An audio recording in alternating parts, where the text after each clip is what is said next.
వెంటనే వెంటనే తెలంగాణలో ఉద్యోగులకు స్పౌజ్ బదిలీలు తక్షణమే చేపట్టాలి. అవును. స్పౌజ్ బదిలీలు తక్షణమే చేపట్టాలని చెప్పేసి ఇప్పుడే కీలక ప్రకటన అయితే విడుదల చేయడం జరిగింది. కేంద్ర రాష్ట్ర ప్రభుత్వాల విభాగాల్లో ఉద్యోగులుగా పనిచేస్తున్న భార్యాభర్తల స్పౌజ్ బదిలీలను తక్షణమే చేపట్టాలని Telangana central spouse forum demand చేసింది.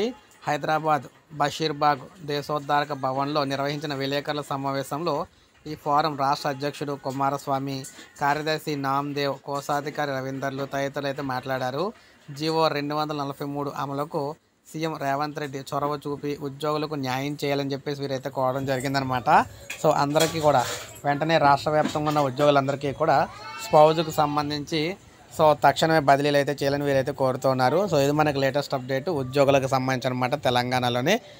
ఒక లైక్ చేయండి, ఎందుకంటే ఉద్యోగ పెన్షన్లకు సంబంధించి సమగ్ర సమాచారం మన ఛానల్ ద్వారా అందించడం అయితే జరుగుతూ ఉంటుందన్నమాట. ప్రతి అప్డేట్ కూడా మీకు మిస్ అవ్వకుండా మన ఛానల్ ద్వారా ఇస్తూ ఉంటాను నేను.